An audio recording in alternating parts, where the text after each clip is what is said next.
Welcome to Naked Reflections, brought to you from the Wolf Institute.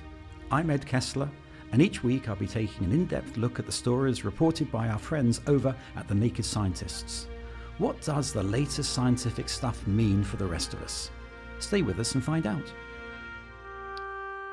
The story of Frankenstein is deeply embedded in our culture. It even resonates with those who've never read Mary Shelley's book and who assume that Frankenstein is the name of the monster, not its inventor. The full title of the novel is Frankenstein or the Modern Prometheus, relating Frankenstein to the figure in ancient Greek mythology who was punished for defying Zeus. These notions of hubris were taken up by all faiths and seem to be deeply embedded in human culture. Nowhere more so than when it comes to the question of organ donation and transplants. Professor Simon Kay of Leeds University is a transplant practitioner, and he challenged such assumptions on the Naked Scientists. The internal human being resides within the cranium. And if you have an alert, active human brain and you have a body that is failing, then there is a logic to saying, well, can I replace the body? And there's no theoretical reason why you can't.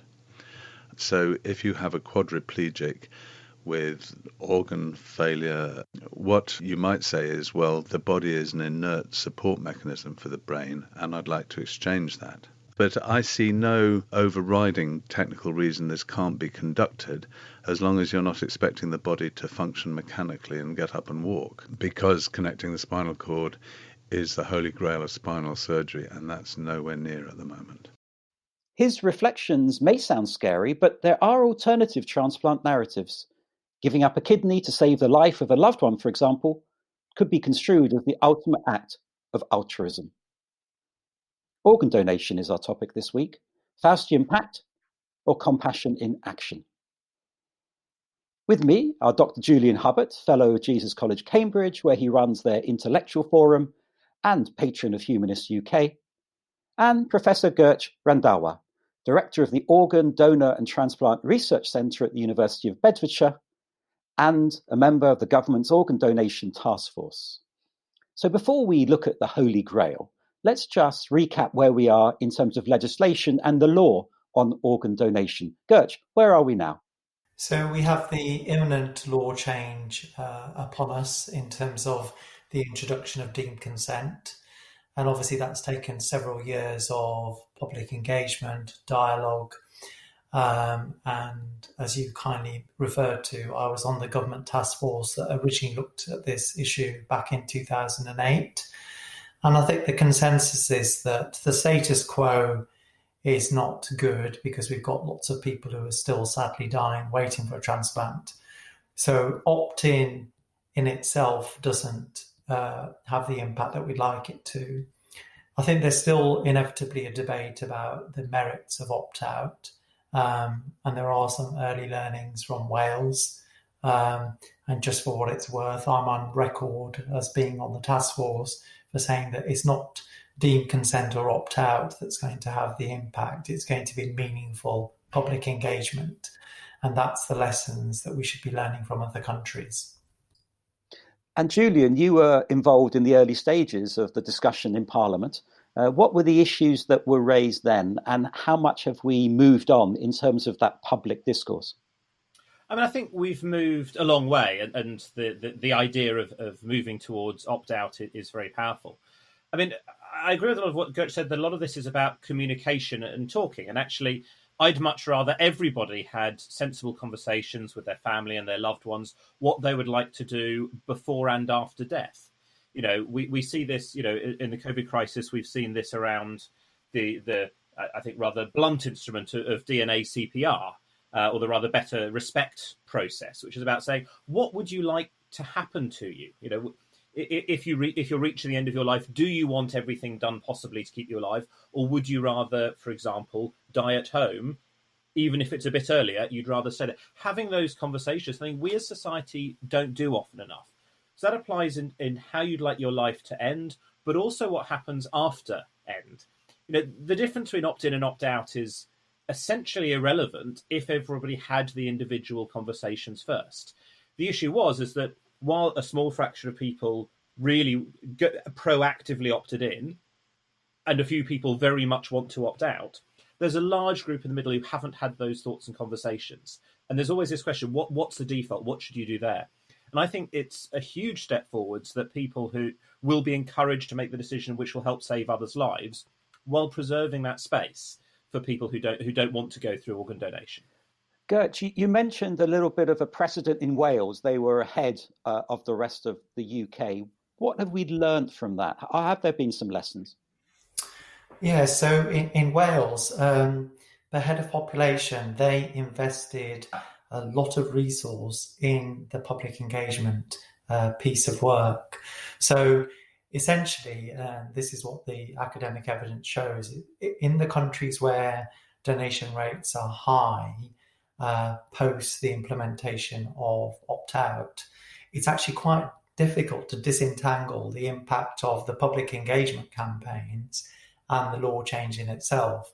So I think one of the, if you like, the catalysts that a law change offers, it initiates a reinvigorated, well-resourced public engagement activity.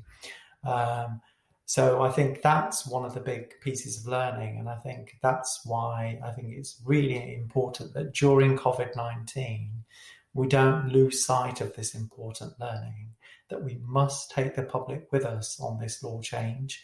We must continuously engage with them so that they remain trustful of government and trustful of the state, because my research has shown, especially amongst our Black and minority ethnic communities, mistrust of government and mistrust of the NHS is quite an important issue that sometimes stops people from opting in. And so we must maintain this close dialogue. And are those BAME communities, is there a resistance to this, or is it just a sort of indifference? No, I think, so I was fortunate enough to be commissioned by NHS Blood and Transplant about 7 years ago to develop, as far as we're aware, the world's first faith and organ donation action plan. And that essentially was building upon this notion of trusted environments for conversations. So we know that especially in a lot of BAME communities, faith is a really important issue. And we know that faith leaders hold a very privileged position. So it's about developing partnerships so that communities weren't asked to support organ donation because your faith supports it, but they're actually asked, as Julian's really helpfully highlighted, to have the conversation, to say that, what are the different faith interpretations around organ donation? And what does that mean to me as an individual? What does it mean to me within my family? And I think those sort of pieces of work were incredibly powerful and important. And we've seen that those faith communities have now taken on the sort of mantle of actually promoting awareness of the law change amongst their congregations. So they've come on side about the very piece that Julian's highlighting. They've come on side to say that actually having these conversations are so important so that everybody, and most importantly, your family, know what your wishes are. And have the faith communities, before we talk about the humanist view, Julian, but going back to Gert, have there been any faith communities that have been particularly reluctant? I mean, one of the areas, I remember you attending one of the conferences looking at organ donation and different faiths in Cambridge, is the question of definition of death. Yes. And so are there areas of resistance that are specific to faith communities? So I think a lot of this is around cultural ideology that morphs into sort of perceptions around faith. So I don't think it's a sort of black and white about saying it's a faith issue or a cultural issue. So, for example, a lot of people find the notion of brainstem death difficult because, if you like, the way media has portrayed it, the way novels have portrayed death, we always look to see the heart stopping beating. So that's how we as a public have sort of, been attuned to thinking about this. And therefore, a lot of religions, so a lot of the work I've done, for example, in the Catholic community and the Jewish community, they find this very difficult. So a lot of the work we've been doing with those communities has been around, let's have a dialogue about what it means to mean dead. And only once we can have that dialogue can we really then have a meaningful conversation around organ donation. Julian, offer us a perspective from Humanist UK, if there is a specific one. So, I mean, obviously, humanists have a different way of thinking. We're not a monolithic group. Trying to get a group of humanists to have a single view on most things is quite tricky. I think one of the things, though, is that because we don't have that perception that there is something after life, that when you are dead, that is it. Some of the historical objections that some faith groups have had about the sanctity of body for resurrection or various other purposes just simply don't apply. None of that's relevant. There is still a sort of understandable society squeamishness about sanctity of the body. It's not just for religious reasons that for thousands of years we've had quite strong views often about what should happen to a dead body. And many of those still exist. We see that around the world. Real concerns about post-mortem, about how you treat a dead body. I think most humanists would, on the other hand, look at the very dynamic and clear benefits of being able to help somebody else. And so there's that sort of very clear dynamic. There is nothing further for me after my death, but there can be by helping other people. And I think that's, an incredibly powerful thing. It's not just humanists, of course, but it's a very powerful drive for somebody who draws their moral value from what you can achieve. All you can do after your death in a humanist world is either through your work, your family, or in this case, your organs. So that demonstrates how much there is in common between religions and beliefs, if you like. I'd like to bring out some of the resistance, though, before we move further, and why the change in the law was so controversial. Let's start with you, Julian. Again, in terms of Parliament, there was some resistance, wasn't there? And it wasn't simply a religious resistance. There were other concerns about organ donation. Yes, and it's something which should be debated. And there were a range of views, and some of them were, as I remember, some religious objections. But mostly those were really about whether people were being coerced into it. And there are really tricky issues where... because you would like, ideally, as I said earlier, to reflect people's genuine views. If people haven't recorded them, the process is going to be that families will be asked to say, did they have known views that they would want to opt out? And that can be quite tricky. How do you deal with somebody who felt very strongly that they did not want to have their organs used? And, I may or may not agree with their decision, but it should be their decision. How do you deal with the case where they didn't register that in any way? How do you protect them from abuse and misuse? That's really tricky. I think the other big concern was what happens if family and next of kin have a different view. When should the family be allowed to override the wishes of the individual? That's easy if you know exactly what the wishes of the individual are, but it's quite hard otherwise. So there are questions about how you think about those deemed defaults. There's also an argument which I guess in some ways goes to some of the concerns about the old utilitarian argument that from pure utilitarian perspective, it would be ideal if organs which we had a spare one of could just be taken at will. If it would save somebody else's life, then you could run the argument, it would be sensible, just stop somebody on the street, take their organ out, save another life. We're all uncomfortable with that. We don't, and so people were concerned that people might just be seen as organs to harvest. None of us want to see that sort of route. And I think if we look at the countries, and we're always told to look at Spain because they're number one in the world for donation rates, the fundamental difference that I've argued between Spain and the UK is in Spain you will struggle to ever see a media story about a recipient or of somebody who needs a transplant, because their whole narrative is about donors, because that's what we're trying to champion. We're trying to champion the act of donation. So one of the sort of very few but humble achievements I've managed to achieve is to persuade government to change what we used to historically have National Transplant Week. It's now called National Organ Donation Week, because that's what we're trying to champion. And I think if we could work with the media to actually really champion and give visibility to living kidney donors, to donor families who have obviously lost a loved one, but are then impacted by saving, up to 9 people's lives, that would have a remarkable change on the culture of donation in this country. Because at the moment, I would challenge most people to name me a deceased donor. We can't, most people. And yet, most people can tell me about all the very famous people who've received a transplant. And I always normally say to them, "Oh, did you know that they had a living kidney donor?" And I say, "Can you name the donor?" Most people can't. And I think that's what we've got to really get into. If we really fundamentally want to change donation rates, we need to recognise the act of donation. So I think one of the most fantastic pieces of recognition we have in this country is where, tragically, when someone in the armed forces loses their life, and normally every part of media, every channel will broadcast their name and show their image, and that's normally done obviously with the family's permission.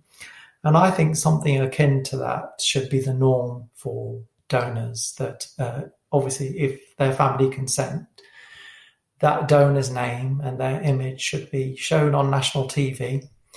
And then we would really see a big normalisation of organ donation. And I think fundamentally, for me, that's the key issue that needs to change regardless of the law.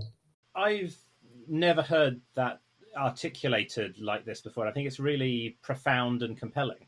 I was also struck because I think Israel is probably the only place to do this that I'm aware of where they have a sort of reward system where if you are a donor, you get priority access to organs. Now, I'm actually uncomfortable with that, if I'm honest, that you and your family get some sort of reward. This strikes me as a much better way to make donors into the heroes that they are. You're listening to Naked Reflections with me, Ed Kessler, and my guests this week are Dr. Julian Hubbard and Professor Gert Randhawa. And we're talking about organ donation. Great advances have been made in the field of medicine in recent decades, and here's Professor Simon Kay again, speaking on the Naked Scientists. The first hand transplant took place in 1999, and the most important hurdle that we didn't appreciate in the very early days is the behavioural one of the psychology of the patient. The other main hurdle that was much vaunted but actually proved to be very easy to deal with is the immunological rejection risk. The great thing about a limb transplant that has skin is that when it begins to reject, you can see it immediately as a rash. So we found actually that the issue of immunological rejection is relatively straightforward to deal with. The other barrier has been understanding whether the long-term regeneration of the nerves and the recovery of movement and feeling in the limb is going to be at a level that we would think is useful. And I'm pleased to say that's proved to exceed our expectations as well. There have been massive changes medically, of course, in the last 25 years. How has that impacted in terms of organ transplants, Gert? Well, I think one of the best developments, again, and I think this country's pioneered this, is we've seen massive improvements in allocation policy. So because of improvements in medical technology, we're able to now cross-match a lot of organs that previously wouldn't be eligible for some communities. So, for example, most members of the public aren't aware of this, that most minority ethnic transplant recipients actually receive their organs mainly from white donors because there is insufficient organ donors from minority ethnic groups. But because now we have improvements in tissue type matching and blood group matching, we're able to do that. So I think that's been one of the biggest changes.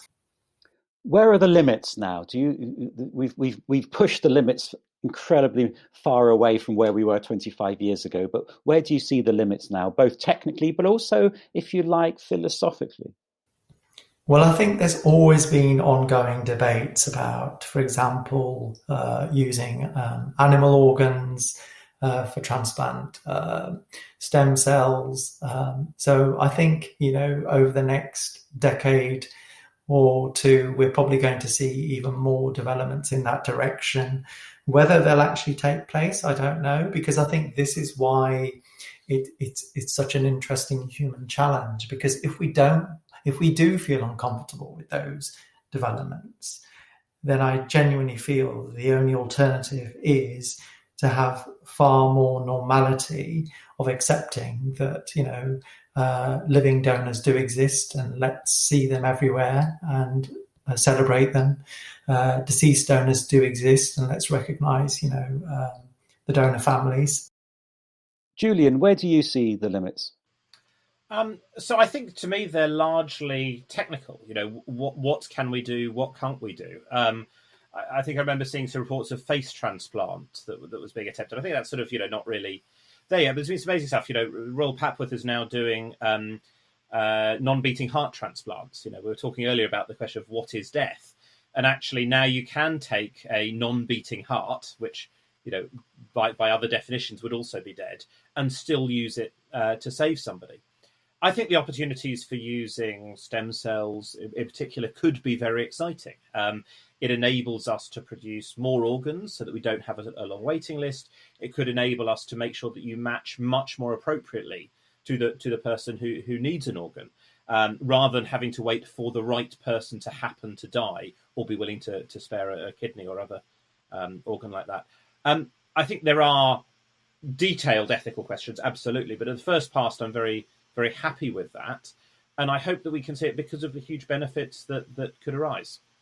I'd like to push back a little bit on this question, because we're ever so positive in our conversation, and we're talking about improving the narrative and a more informed public discourse and getting the public to see it as from a slightly different perspective. But in my conversations before this podcast, the reason I brought up Frankenstein was that people were concerned. There's a sort of the imagery that goes around some of this, and the question of what is a human, and when do we lose our humanity? If I'm made up of 99.5% of foreign, and I put that in inverted commas for the listeners, are we having a fair playing field?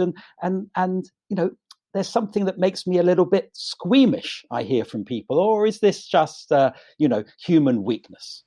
I mean, it's understandable that these questions should be explored. The idea of the ship of Theseus that's gradually replaced has been around for, thousands of years. But we're already okay with some enhancements. 3 of the 4 of us are wearing glasses. We have no problem with that. We're getting better at prosthetic limbs. And I think, people are accepting the idea that that's gone from being a sort of wooden peg leg to being something which actually can be much more useful and much more dynamic.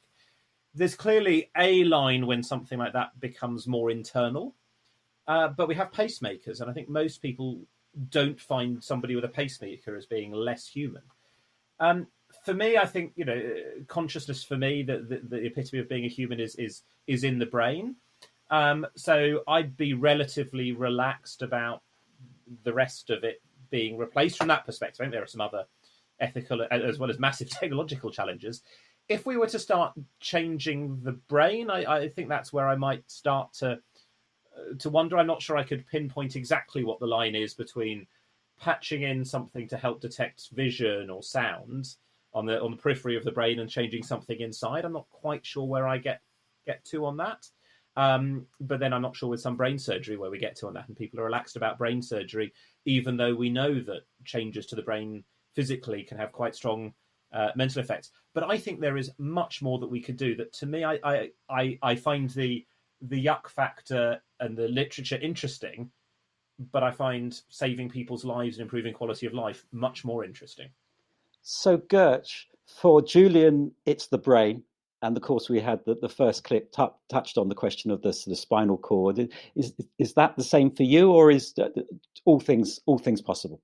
So I think fundamentally, most people would probably agree that it's the brain, if you like, is going to be their sort of tipping point as to where you would draw the line.